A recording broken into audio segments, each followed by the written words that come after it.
بسم الله الرحمن الرحيم. الحمد لله الذي أنزل على عبده الكتاب ولم يجعل له عوجا قيما لينذر بأسا شديدا من لدنه ويبشر المؤمنين الذين يعملون الصالحات أن لهم أجرا حسنا ماكثين فيه أبدا وينذر الذين قالوا اتخذ الله ولدا ما لهم به من علم ولا لآبائهم كبرت كلمة تخرج من أفواههم إن يقولون إلا كذبا فلعلك باخع نفسك على آثارهم إن لم يؤمنوا بهذا الحديث أسفا إنا جعلنا ما على الأرض زينة لها لنبلوهم أيهم أحسن عملا وإنا لجاعلون ما عليها صعيدا جرزا أم حسبت أن أصحاب الكهف والرقيم كانوا من آياتنا عجبا إذ أوى الفتية إلى الكهف فقالوا ربنا آتنا من لدنك رحمة وهيئ لنا من أمرنا رشدا فضربنا على آذانهم في الكهف سنين عددا ثم بعثناهم لنعلم أي الحزبين أحصى لما لبثوا أمدا نحن نقص عليك نبأهم بالحق إنهم فتية آمنوا بربهم وزدناهم هدى وربطنا على قلوبهم إذ قاموا فقالوا ربنا رب السماوات والأرض لن ندعو من دونه إلها لقد قلنا إذا شططا هؤلاء قوم اتخذوا من دونه آلهة لولا يأتون عليهم بسلطان بين فمن أظلم ممن افترى على الله كذبا وإذ اعتزلتموهم وما يعبدون إلا الله فأووا إلى الكهف ينشر لكم ربكم من رحمته ويهيئ لكم من أمركم مرفقا وترى الشمس إذا طلعت تزاور عن كهفهم ذات اليمين وإذا غربت تقرضهم ذات الشمال وهم في فجوة منه ذلك من آيات الله من يهد الله فهو المهتد ومن يضلل فلن تجد له وليا مرشدا وتحسبهم أيقاظا وهم رقود ونقلبهم ذات اليمين وذات الشمال وكلبهم باسط ذراعيه بالوصيد لو اطلعت عليهم لوليت منهم فرارا ولملئت منهم رعبا وكذلك بعثناهم ليتساءلوا بينهم قال قائل منهم كم لبثتم قالوا لبثنا يوما أو بعض يوم قالوا ربكم أعلم بما لبثتم فابعثوا أحدكم بورقكم هذه إلى المدينة فلينظر أيها أزكى طعاما فليأتكم برزق منه وليتلطف ولا يشعرن بكم أحدا إنهم إن يظهروا عليكم يرجموكم أو يعيدوكم في ملتهم ولن تفلحوا إذا أبدا وكذلك أعثرنا عليهم ليعلموا أن وعد الله حق وأن الساعة لا ريب فيها إذ يتنازعون بينهم أمرهم فقالوا ابنوا عليهم بنيانا ربهم أعلم بهم قال الذين غلبوا على أمرهم لنتخذن عليهم مسجدا سيقولون ثلاثة رابعهم كلبهم ويقولون خمسة سادسهم كلبهم رجما بالغيب ويقولون سبعة وثامنهم كلبهم قل ربي أعلم بعدتهم ما يعلمهم إلا قليل فلا تمار فيهم إلا مراء ظاهرا ولا تستفت فيهم منهم أحدا ولا تقولن لشيء إني فاعل ذلك غدا إلا أن يشاء الله واذكر ربك إذا نسيت وقل عسى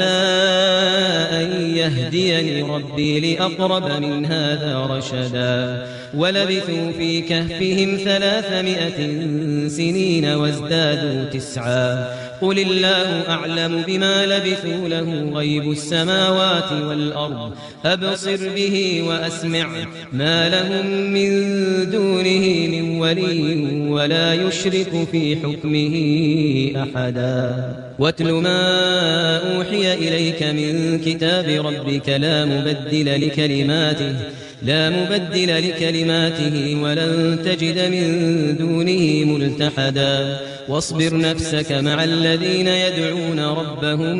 بالغداة والعشي يريدون وجهه ولا تعد عيناك عنهم تريد زينة الحياة الدنيا ولا تطع من أغفلنا قلبه عن ذكرنا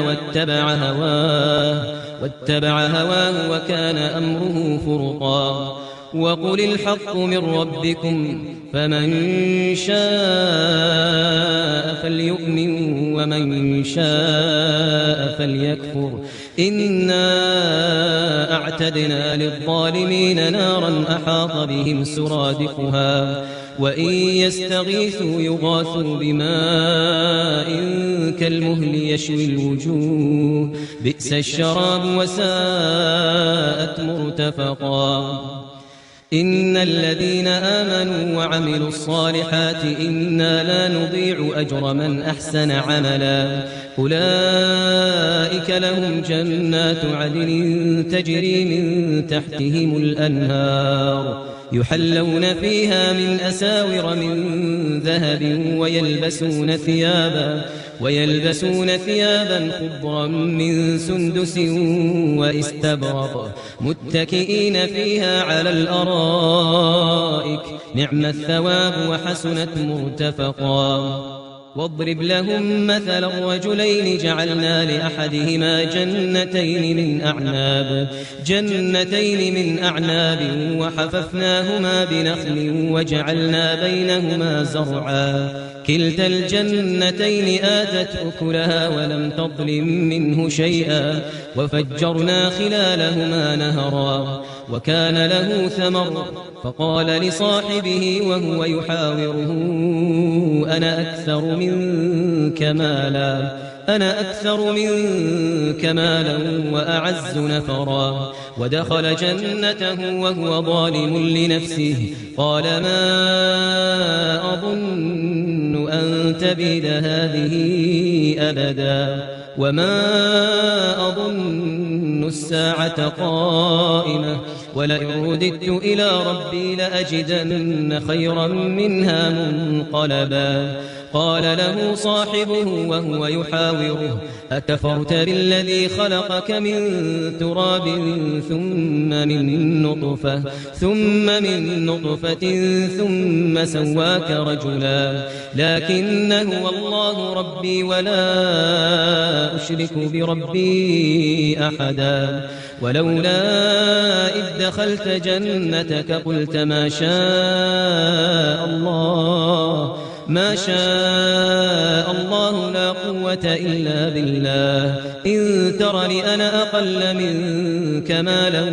وولدا فعسى ربي أن يؤتيني خيرا من جنتك ويرسل عليها حسبانا من السماء فتصبح صعيدا زلقا أو يصبح ماؤها غورا فلن تستطيع له طلبا وأحيط بثمره فأصبح يقلب كفيه على ما أنفق فيها وهي خاوية على عروشها ويقول يا ليتني لم أشرك بربي أحدا ولم تكن له فئة ينصرونه من دون الله وما كان منتصرا هنالك الولاية لله الحق هو خير ثوابا وخير عقبا واضرب لهم مثل الحياة الدنيا كماء إن أنزلناه من السماء فاختلط به نبات الأرض فأصبح هشيما تذروه الرياح وكان الله على كل شيء مقتدرا المال والبنون زينة الحياة الدنيا والباقيات الصالحات خير عند ربك ثوابا وخير أملا ويوم نسير الجبال وترى الأرض بارزة وحشرناهم فلم نغادر منهم أحدا وعرضوا على ربك صفا لقد جئتمونا كما خلقناكم أول مرة بل زعمتم أن لن نجعل لكم موعدا ووضع الكتاب فترى المجرمين مشفقين مما فيه ويقولون يا ويلتنا ما لهذا الكتاب لا يغادر صغيرة ولا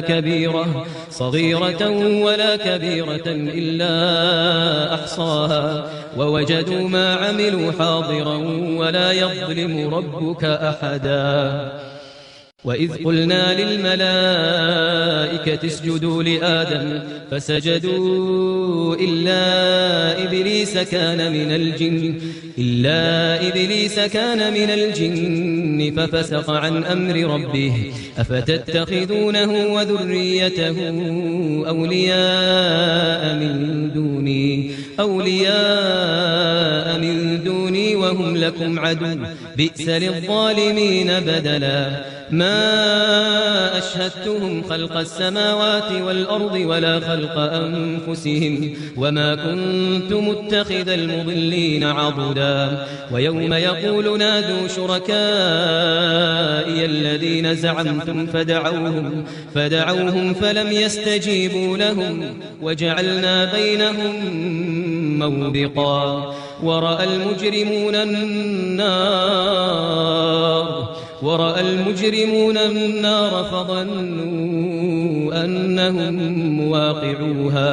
فظنوا أنهم مواقعوها ولم يجدوا عنها مصرفا ولقد صرفنا في هذا القرآن للناس من كل مثل وكان الإنسان أكثر شيء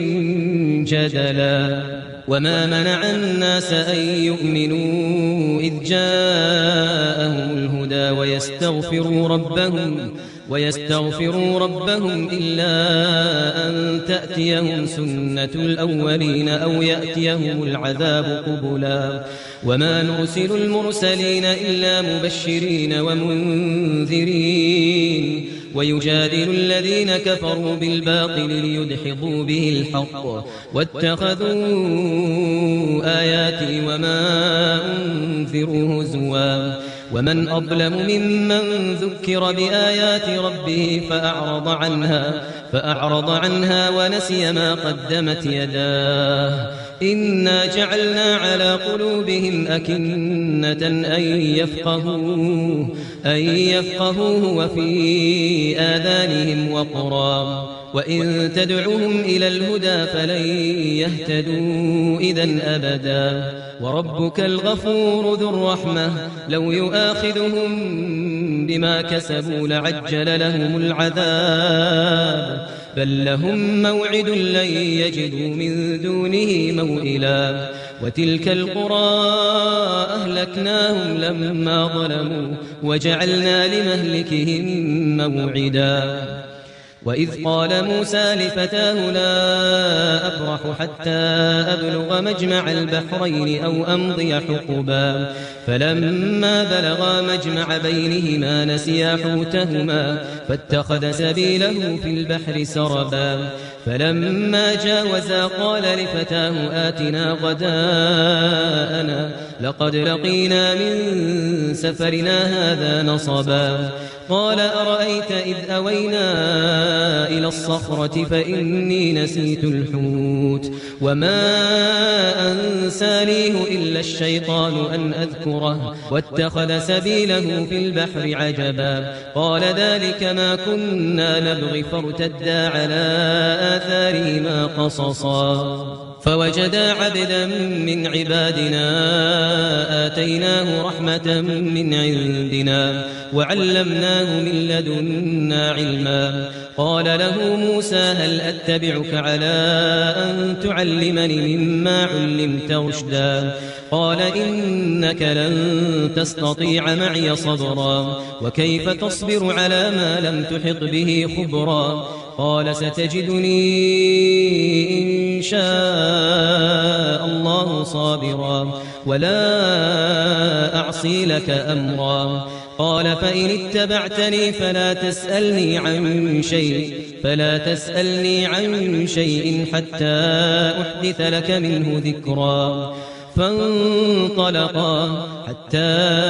إذا ركبا في السفينة خرقها قال أخرقتها لتغرق أهلها لقد جئت شيئا إمرا قال ألم أقل إنك لن تستطيع معي صبرا قال لا تؤاخذني بما نسيت ولا ترهقني من أمري عسرا فانطلقا حتى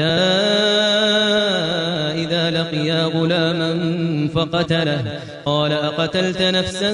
زكية بغير نفس لقد جئت شيئا نكرا قال ألم أقل لك إنك لن تستطيع معي صبرا قال إن سألتك عن شيء بعدها فلا تصاحبني قد بلغت من لدني عذرا فانطلقا حتى إذا أتيا أهل قرية استطعما أهلها فأبوا أن يضيفوهما فوجدا فيها جدارا يريد أن ينقض فأقامه قال لو شئت لاتخذت عليه أجرا قال هذا فراق بيني وبينك سأنبئك بتأويل ما لم تستطع عليه صبرا أما السفينة فكانت لمساكين يعملون في البحر فأردت أن أعيبها وكان وراءهم ملك يأخذ كل سفينة غصبا وأما الغلام فكان أبواه مؤمنين فخشينا أن يرهقهما طغيانا وكفرا فأردنا أن يبدلهما ربهما خيرا منه زكاة وأقرب رحما وأما الجدار فكان لغلامين يتيمين في المدينة وكان تحته كنز لهما وكان أبوهما صالحا فأراد ربك أن يبلغا أشدهما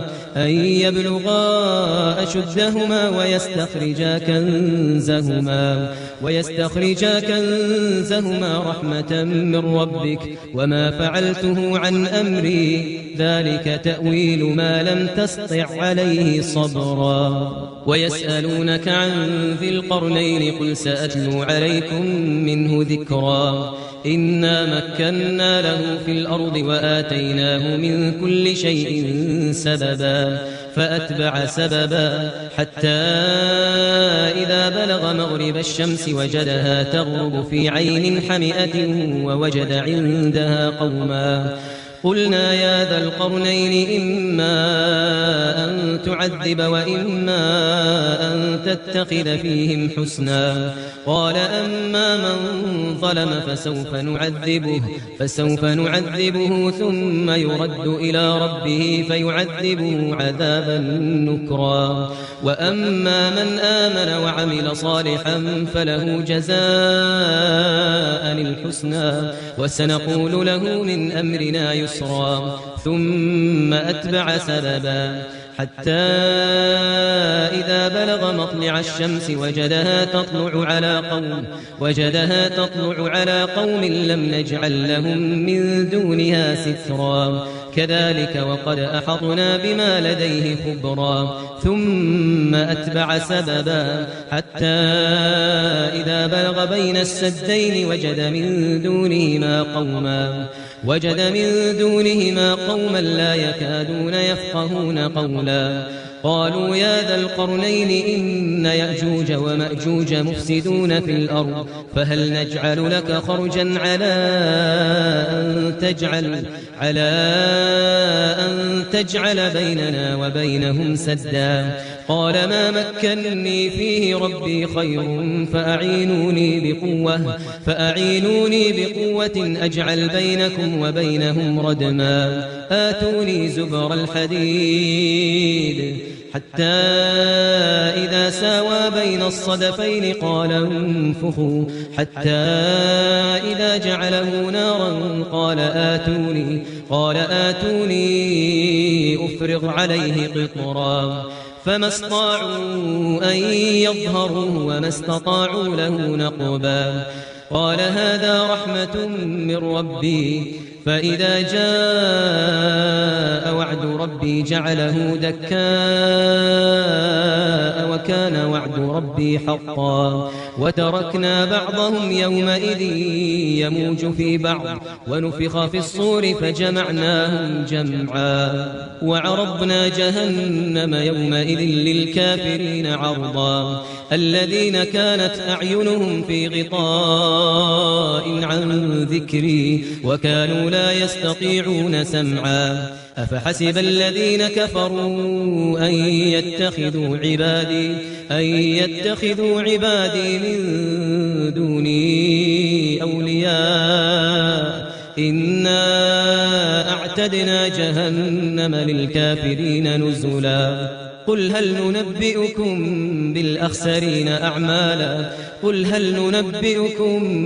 بالأخسرين أعمالا الذين ضل سعيهم في الحياة الدنيا وهم يحسبون أنهم يحسنون صنعا أولئك الذين كفروا بآيات ربهم ولقائه فحبطت أعمالهم فلا نقيم لهم يوم القيامة وزنا ذلك جزاؤهم جهنم بما كفروا واتخذوا آياتي ورسلي هزوا إن الذين آمنوا وعملوا الصالحات كانت لهم جنات الفردوس نزلا خالدين فيها لا يبغون عنها حولا قل لو كان البحر مدادا لكلمات ربي لنفد البحر قبل أن تنفد كلمات ربي ولو جئنا بمثله مددا قل إنما أنا بشر مثلكم يوحى إلي أنما إلهكم إله واحد فمن كان يرجو لقاء ربه فليعمل عملا